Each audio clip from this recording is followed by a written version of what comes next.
उसमें ये लिखा है कि सीबीआई तो मदद ही कर रही थी सेंगर साहब की, उस जजमेंट में भी, कि सीबीआई ने जानबूझ के मदद की और ये कमियां जानबूझ के छोड़ी। ये लब्बो लुआब है इस केस का। सीबीआई ने मदद की, ये बड़ा आरोप है।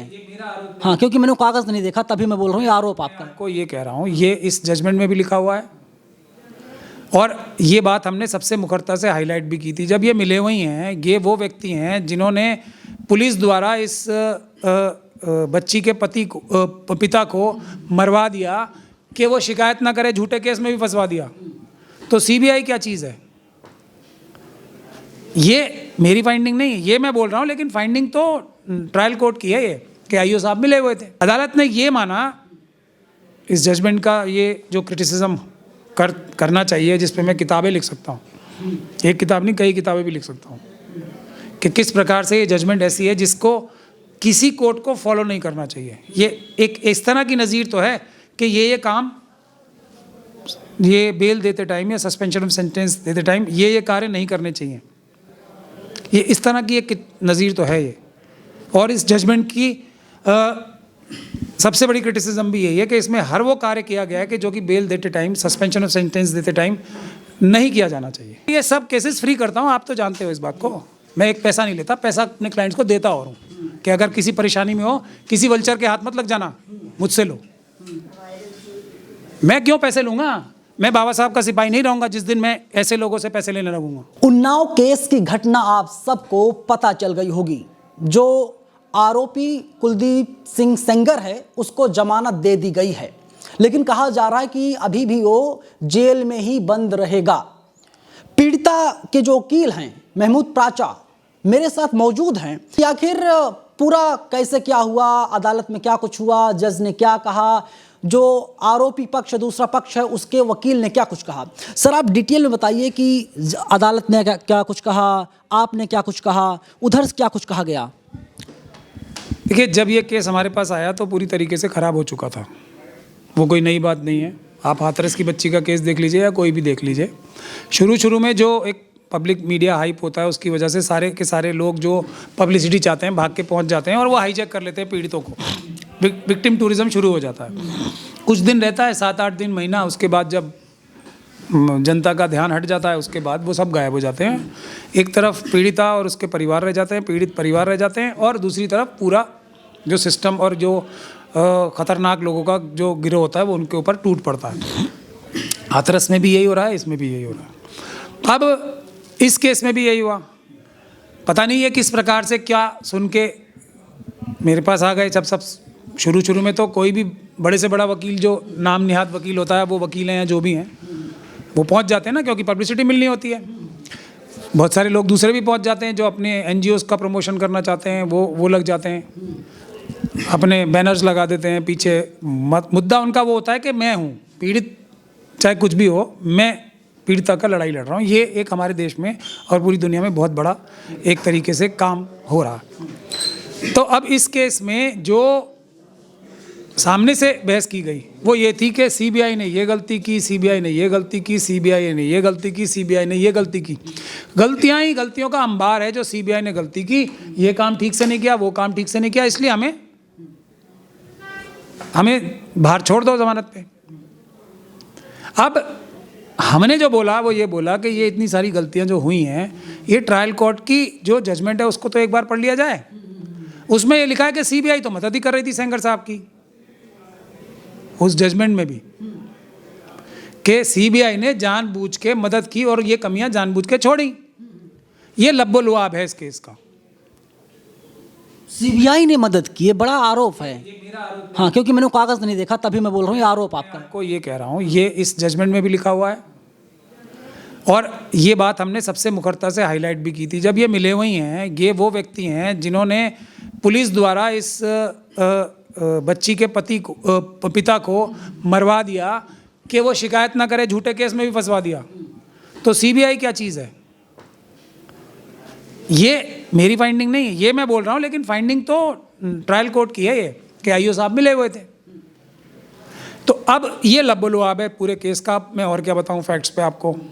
दूसरा ये कि एक वकील साहब, हालांकि सीबीआई को इसमें मेन बहस करनी चाहिए थी, उन्होंने तो जितनी नीचे से जो किया वो किया ही, लेकिन यहाँ वकील साहब ने थोड़ा ईमानदारी का प्रदर्शन कर दिया, थोड़ी सी, कि मैं जो प्राचा साहब ने विक्टिम की तरफ से बहस की है मैं उसको उचित मानता हूँ और उसको अडॉप्ट कर रहा हूँ, उसको मैं ले रहा हूँ। वो वकील साहब कहाँ चले गए केस छोड़ के, वही नहीं पता लगा आज तक। और ये बात हमने उठाई कि वो वकील साहब ही गायब हो गए हैं,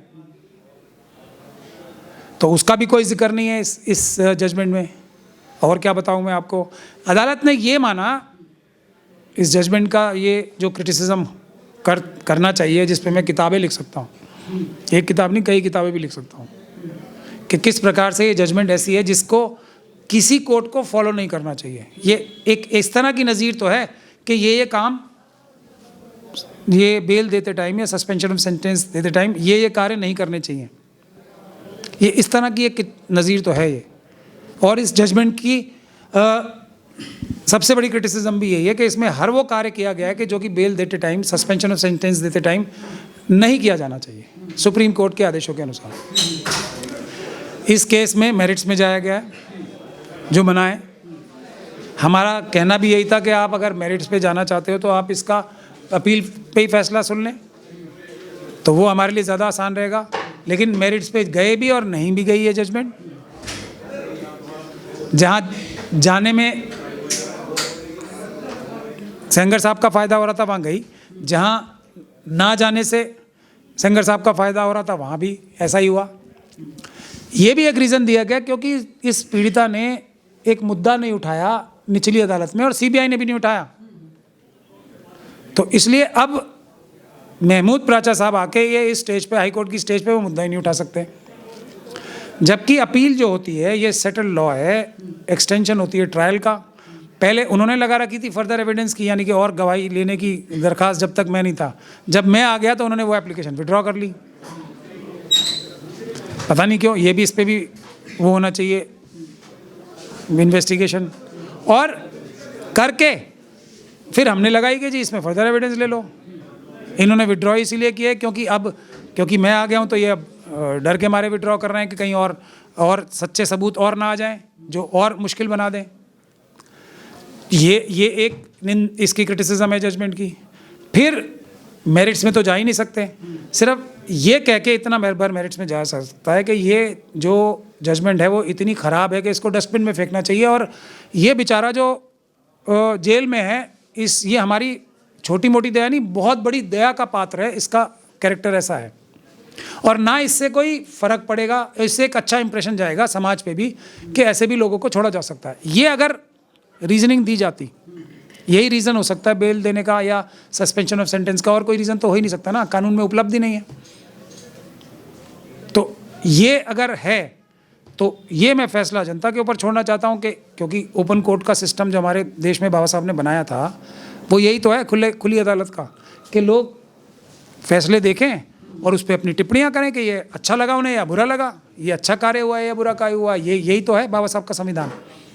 भाजपा के जो तमाम नेता हैं, मंत्री हैं, विधायक हैं, वे लोग बड़े खुश हैं, खिलखिला रहे हैं और कह रहे हैं कि कहीं ना कहीं सच की जीत हुई है, अदालत ने बड़ा अच्छा फैसला सुनाया है। नहीं, जो उनका मुद्दा है कि इस प्रकार के लोग दया के पात्र होते हैं, उनकी जीत तो हो ही गई है। अगर कुलदीप सिंह सेंगर साहब दया के पात्र हो सकते हैं तो इस देश में कोई भी महिला का रेप करने वाला, कोई भी बच्चे का रेप करने वाला, गैंग रेप करने वाला बच्चियों का, या पीडोफाइल हो, कोई भी अपराधी मर्डर करने वाला, ऐसा हो ही नहीं सकता जो दया का पात्र ना हो। और बेल की स्टेज पे तो और भी ज़्यादा दया का पात्र होता है क्योंकि तब तक तो इनोसेंट होता है।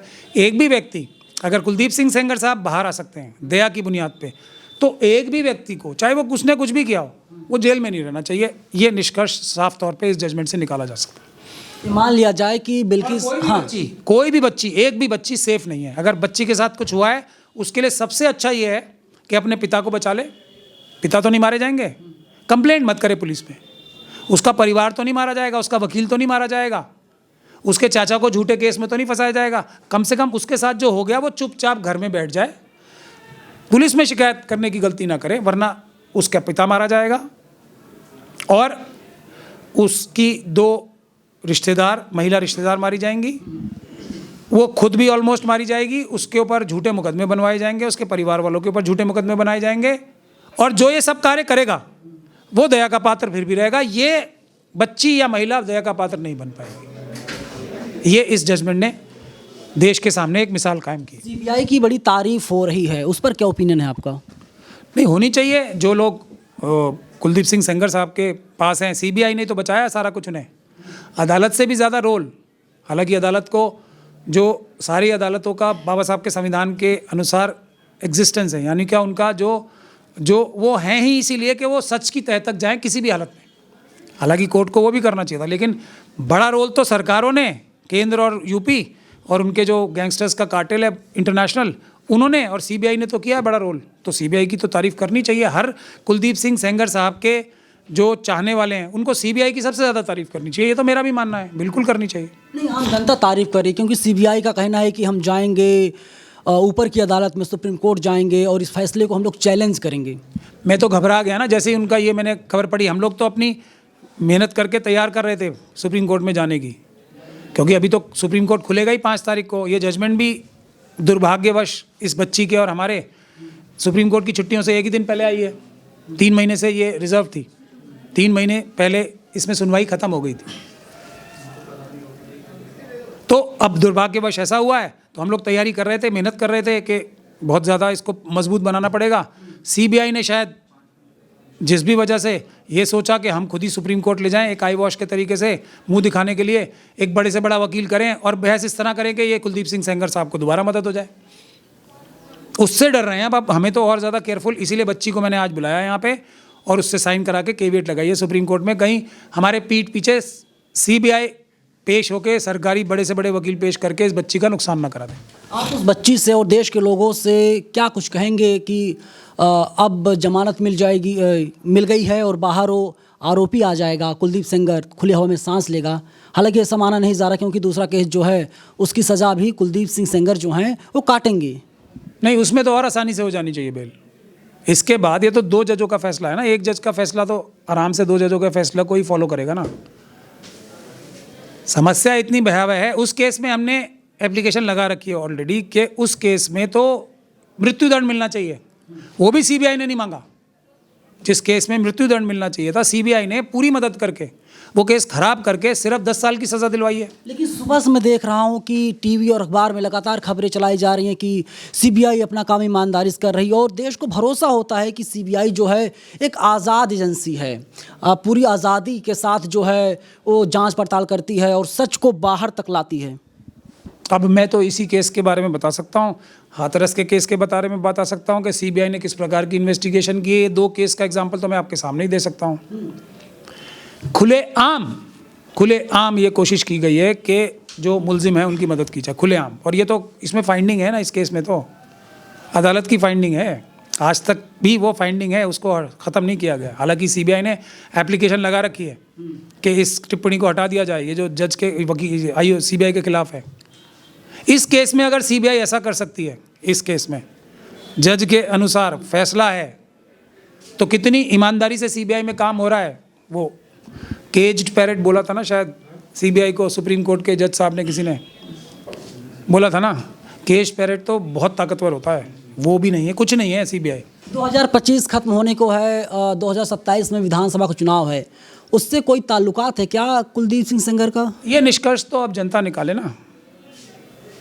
बहुत बड़े बाहुबली हैं वो, बड़े बाहुबलियों का एक पूरा एक कार्टेल है, बड़ा इंटरनेशनल, बता ही रहा हूँ मैं ना आपको। इंटरनेशनल गिरोह है, इंटरनेशनल गिरोह है, क्या नहीं है? आपने उनके मुंह से नहीं सुना? जो इसी प्रकार के जो दोस्त हैं इनके, वो खुद भी तो इतना बड़ा आंदोलन हुआ ही था ना देश में, हमारे महिलाओं ने तो किया था, उनको भी पीटा गया था ना, ऐसे ही घसीटा गया था ना उन हमारे महिलाओं को, बच्चियों को। वो तो बहुत नाम निहाद बड़ी फेमस बच्चियाँ थी ना, वो तो उन्होंने देश के लिए मेडल्स तक बनाए थे। उसके केस में क्या हुआ? इस केस में तो एक गलती हो गई ना, एक अम्बेडकरवादी बीच में आ गया, तो इस केस का भी वही असर होता। पूरा देश जान गया है कि योगिता भयाना जो हैं वो पीड़िता को इंसाफ दिला रही हैं, लड़ाई लड़ रही हैं। महमूद प्राचा कहाँ है पता ही नहीं। मैं मतलब लगभग 8 साल का 9 साल का मेरा करियर है, मैं पहली बार देख रहा हूँ इतनी बड़ी केस में वकील का नाम गायब है, पीड़िता का वकील कौन पता ही नहीं। हम बाबा साहब के सिपाही हैं, हमें बाबा साहब का काम करना है। आपके साथ भी भेदभाव हो रहा है, आप मुसलमान हैं इसीलिए। मुसलमान और उसकी बात नहीं है, मैं अम्बेडकरवादी हूँ। मैं जहाँ खड़ा होऊंगा वहाँ बाबा साहब के आदर्शों पे चलूंगा। इसी चीज़ की तो लड़ाई है पूरे देश में। और क्या है, यहाँ डर नहीं आ सकता। अम्बेडकरवादी जो ईमान वाले हैं उनमें डर नहीं आ सकता, उनको खरीदा नहीं जा सकता, और वो बाकी सब लोगों से अच्छा काम भी करते हैं। तो योगिता जी लड़ रही ना, उनकी तारीफ होनी चाहिए। टीवी पर मैंने लगभग 10-12 चैनल बदल लिए रिमोट से, पता चल रहा है कि सब पर योगिता जी छाई हुई हैं। महमूद प्राचा कहीं नाम ही नहीं है। तो मैं आपको बताता हूँ, जब भी कोई ऐसा मुश्किल काम होता है, मेरे ऑफिस में लोग प्लांट किए जाते हैं मतलब कि भीतरघात करें। अब ये ऐसा फैसला आ गया, जनता इसके लिए खड़ी हो गई, तो अब भीतरघात करने के लिए मेरे ऑफिस में, मैं अभी इनको नहीं बोल रहा हूँ डायरेक्ट, हालांकि कुछ कुछ काम इन्होंने कर दिए हैं ऐसे जो मैं बार बार बोल रहा हूँ। कल अर्नब गोस्वामी को इंटरव्यू दिलाने के लिए जान लगा दी इनकी टीम ने कि अर्नब गोस्वामी ही कोई दिलवाना इंटरव्यू। अब अर्नब गोस्वामी साहब से मुझे डर लगता है, वो इंटरव्यू लेके हिट जॉब बहुत अच्छी करते हैं। अगर इस बच्ची को अपने किसी जाल में फंसा के कुछ कहलवा लेते तो सरकार का काम हो जाता, बड़ा खैंगर साहब का बड़ा काम हो जाता। मुझे उनसे डर बहुत लगता है, तो इस वजह से मैं मना कर रहा था कि अर्नब गोस्वामी साहब को दूर रखिए। मुझे डर लगता है, उन्होंने तो एक बहुत बड़े व्यक्ति को ऐसा जाल में फंसा के उसको धोखा दे के उस व्यक्ति को इंटरव्यू ले लिया उसका, और उसका फिर बहुत बड़ा फ़ायदा उठाया उन्होंने। वो तो बहुत बड़े व्यक्ति थे, तो ये बच्ची तो बेचारी मासूम है, इसके साथ तो अन्याय हुआ है। अर्नब गोस्वामी साहब से मैंने मना किया तो वो लोग मुझसे लड़ाई कर रहे थे कि नहीं, अर्नब गोस्वामी को इंटरव्यू दिलवाना है बस। मतलब कौन लड़ाई कर रहा था? यही जिनका नाम ले रहे हैं आप, भयाना जी। उनके साथ एक थोड़ी हैं, दो हैं। वो इस बात के लिए लड़ाई कर रहे थे मुझसे। अब मेरे दहशत के मारे में इतना ज़्यादा डर रहा था कि भाई अर्नब गोस्वामी तो पूरा जाल बिछा देगा, इनको मरवा देगा बच्ची को। अर्नब गोस्वामी का कैरेक्टर कौन नहीं जानता, जो पाकिस्तानी लोगों को ला के पैसे की खातिर या जिस भी खातिर पाकिस्तानियों को बुला के यहाँ पे भारत को गाली दिलवा सकते हैं, उनके ऊपर मैं कैसे विश्वास कर लूँ। किया था ना उन्होंने कांड एक बड़े व्यक्ति का, इलेक्शन से जस्ट पहले 2014 के। मैं ऐसी बच्ची जो मासूम है उसको उनके हवाले कर दूँ, तो इस बात पे लड़ाई हुई। फिर अब मैं क्या करूँगा, कानूनी कार्रवाई, ये इन्फॉर्मेशन लेने के लिए वो ताकत लगाएंगे ताकि पहले से पहुँचा दे खबर के प्राचा साहब ये कर रहे हैं। ये सब काम तो मैं अलाउ नहीं कर सकता ना। योगी जी कल विधान, पब्लिसिटी से मैं पब्लिसिटी लेता हूँ, मैं किसी मेन स्ट्रीम मीडिया से बात भी नहीं करता। आप सब लोग गवाह हो इस बात के, क्योंकि मैं उन्हें क्रिमिनल्स मानता हूँ। मुझे पब्लिसिटी चाहिए। अर्नब गोस्वामी उल्टे लटक जाए, मैं उन्हें इंटरव्यू नहीं दूंगा, शर्त के बगैर 50% टाइम और लाइव। उसके लिए कोई बड़े से बड़ा जो नाम निहाद जर्नलिस्ट है वो आ जाए, कोई नहीं आता, आज तक तो कोई नहीं आया। योगी जी ने कल, देखिए मैं, जो भी ऐसे लोग आते हैं, मेरी उनसे कोई लड़ाई नहीं है, उनका एक अपना काम है, उनकी एक अपनी कार्रवाई है, मुझे उनसे कोई तकलीफ नहीं है। लेकिन मैं जिसका वकील हूँ उसका नुकसान तो नहीं होने दूंगा ना। मैं उसको क्या मोटा पैसा मिला है? मुझे नहीं पता क्या मिला है, मैंने इस बार आपको क्या आपको मतलब मोटा पैसा मिला है क्या? क्योंकि देश की जनता जानना चाहती है कि कितनी फीस है। क्योंकि अभी मैं सुन रहा था किसी को इंटरव्यू दे रही थी, तमाम वकील ऐसे आए, कोई 10 लाख मांग रहा, कोई 20 लाख, कोई 25 लाख, कोई 50 लाख रुपया। वो बाकी सब वकीलों के लिए सही है। मैं भी किसी क्लाइंट से मांगूंगा तो मैं इससे ज़्यादा ही मांगूंगा। मैं तो उन सबसे अच्छा लॉयर हूँ ना, मतलब रिकॉर्ड के हिसाब से देखा जाए। वैसे अपने मुंह से अपनी तारीफ नहीं करनी चाहिए योगी जी को क्या, लेकिन मैं तो अम्बेडकरवादी भी तो हूँ। मैं ये सब केसेस फ्री करता हूँ, आप तो जानते हो इस बात को। मैं एक पैसा नहीं लेता, पैसा अपने क्लाइंट्स को देता और हूँ कि अगर किसी परेशानी में हो, किसी वल्चर के हाथ मत लग जाना, मुझसे लो। मैं क्यों पैसे लूँगा? मैं बाबा साहब का सिपाही नहीं रहूँगा जिस दिन मैं ऐसे लोगों से पैसे लेने लगूँगा। ये बहुत मुश्किल होती है अम्बेडकरवादी बनना। मैं महिलाओं के खिलाफ केस नहीं लेता किसी दूसरे वकील से। मेरे जितने एक्सपीरियंस के एक वकील ला के दिखा दो पूरे देश में। मैं शेड्यूल ट्राइब के खिलाफ केस नहीं लेता। मुझे 1000 करोड़ ऑफर कर दे कोई, मैं नहीं लूँगा महिला और बच्चों के खिलाफ केस, मैं नहीं लूँगा SC ST के खिलाफ, मैं नहीं लूँगा वक्फ के खिलाफ केस। बहुत मुश्किल होती है अम्बेडकरवादी बनना, इतना आसान नहीं है। बोलने में बहुत मुश्किल होती है, बहुत मुश्किल होती है मेन स्ट्रीम मीडिया से बात ना करना। बड़ी बड़ी पॉलिटिकल पार्टीज़ जो है ना, बोल के कि हम बाइकआउट करेंगे, 4 दिन बाद जाके बैठते हैं और खूब गालियाँ खाते हैं। बहुत मुश्किल होती है अम्बेडकरवादी बनना। कल यूपी की विधानसभा में योगी आदित्यनाथ ने कहा कि जो महिला है वो किसी भी जात, किसी भी धर्म की हो, किसी पार्टी से ताल्लुकात रखती हो, अगर उसके साथ अन्याय हो रहा है तो हम हर हाल में उसको इंसाफ दिला करके रहेंगे। RSS के हैं, जो वो बोलेंगे उसका उल्टा ही सही होता है ना। कितनी बार आपको समझाऊंगा, जो वो बोलेंगे उसका ये पॉसिबिलिटी 99.9% होती है वो उल्टा सही होगा उसका। वो तो RSS के हैं ना, योगी जी तो RSS के ही व्यक्ति हैं, उसके बारे में क्या बोलूँ मैं। वो तो बड़े लोग हैं। यूपी के मुखिया हैं, मालिक हैं। ईवीएम के सीएम हैं, ईवीएम के पीएम हैं, फिर घूम फिर के बात आ जाती है ना वहीं। ये सब लोग ईवीएम के हैं, ये ईवीएम द्वारा है। जिस दिन जनता के होंगे, इसलिए जनता का डर नहीं है ना, पूरी जनता हाहाकार कर रही है, लेकिन खड़े साथ कुलदीप सिंह सेंगर के। क्यों? क्योंकि चुनाव ईवीएम से होने हैं। आप लगातार मुकदमे की बात करते रहते हैं, कानून की बात करते रहते हैं कि जब 23 तारीख को फैसला आता है इलाहाबाद हाईकोर्ट का, दिल्ली हाईकोर्ट का, माफ़ कीजिएगा, और फिर इसके बाद में जो पीड़िता है चली जाती है इंडिया गेट पर अपना विरोध जताने के लिए, वहाँ बैठ जाती हैं पोस्टर लेकर के। दिल्ली की पुलिस आती है और फिर डिटेन कर लेती है। उनके ऊपर भी कोई कार्रवाई करेंगे या फिर साइड कर देंगे?